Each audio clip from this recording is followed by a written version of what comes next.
begin. Take 5 eggs and we're just going to crack them open and then separate them. So a lot of people like to crack open and separate the eggs using the shells, but that takes so long. I like to just crack them open and then I'm going to use a tablespoon just to scoop them out. So we just take our tablespoon and just scoop out the yolks. It's super simple. And if you want to remove a lot of the whites, what you do is just run your finger across the edge of it, just like this. But it's not that necessary for this. If you have a little bit of white in there, it's fine. So just scoop it quickly and just get it done. Not really necessary to be too accurate with this. But this is the quickest method if you ask me. Now, add a pinch of salt to the yolks and a pinch of salt to the whites. And then we're just going to mix up the yellows just like this for using later. Okay, now we're going to move on to the whites. I'm going to use a stand mixer here, but you can use one of those electric handheld whisks if that's all you've got. And if you really have nothing else, you can whisk it by hand. Once it gets a little bit fluffy, we're going to add our sugar. At this point, you can add 1.5 tablespoons of sugar. Now in Japan, they like having sweet eggs. It's a big thing there with tamago and all that kind of thing. But I understand in the West, you don't want to have sweet eggs. So you can remove the sugar and not use it, and it will have the same outcome. We're going to want stiffish peaks. This looks stiff, but it's flopping over. So I want to give it a little bit more. So I'm just going to attach it back on and just give it max thrust again until I feel that it's a bit more stiff. Okay, so it's looking quite good here. This is what we're looking for. I'm just going to turn it off and check. Just take the whisk again, give it a little mix and see how it flops out. If it stays up just like that, that looks pretty good. Let's try one more time. Okay, stays up. Good to go. Let's get to the cooking. So for that, take a pan and we're going to put it onto medium heat. And then when we add the egg yolks, we're going to put it down to low heat. So you're going to take a non-stick pan and we're going to coat it with butter, lots of butter. You want to make sure that this unsticks. And I highly recommend a non-stick pan. I don't think you're going to be able to do this without a non-stick pan. It would just end up like a mess otherwise. So we're going to add our yolks in. That was mixed with a little bit of salt. And you're going to turn it around and swirl it around the edges because you want it to come up on the sides also, not just on the bottom. So that everything in contact with the pan is the yolk, not the egg whites. It's starting to heat up a little bit. I'm going to keep swirling it to try to get it up on the sides of the edges a little bit. It's not going to be a lot, but it's going to make a difference. So once it starts to solidify, we're just going to let it harden a little bit, not fully hard. And then we're going to start scooping in our egg whites. So take the egg whites with a spatula and just gently press them down like this. And take your time to really spread them out.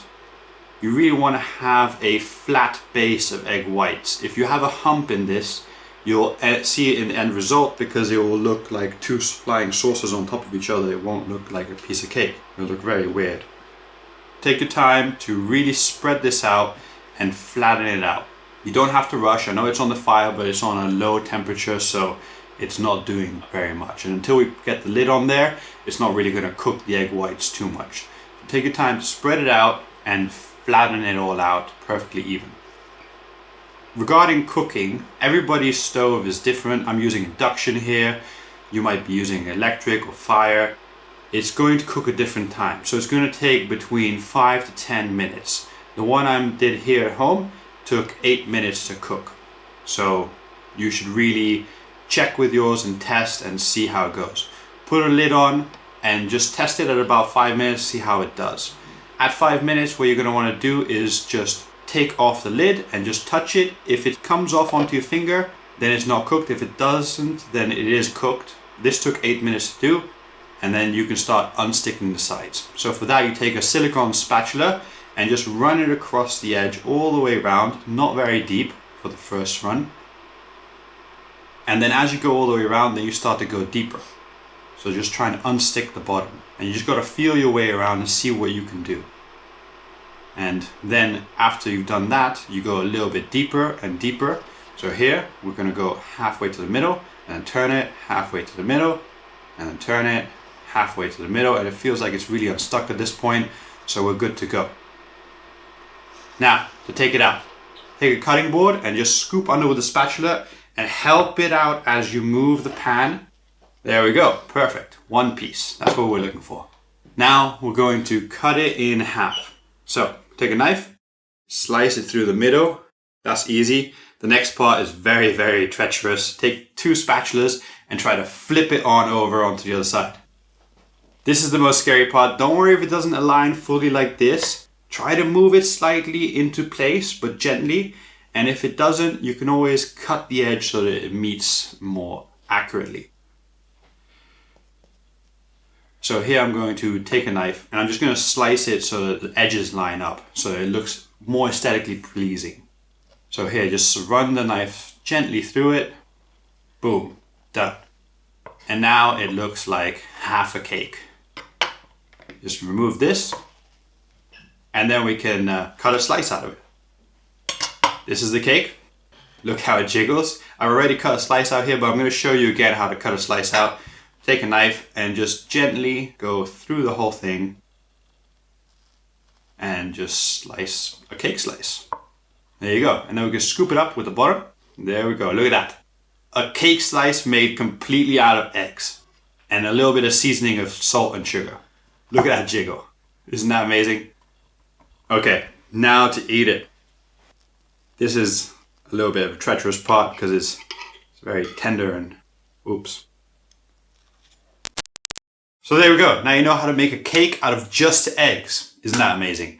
I was thinking a cool variation on this would be, instead of having egg yolk on the top and bottom, you could have a pancake, which would be quite interesting. And it would be like a fluffy, thick pancake. On that note, I have another video for you to check out. This here is Japanese fluffy pancakes. They're amazing. You should check them out. And thank you for watching. See you next one. Goodbye.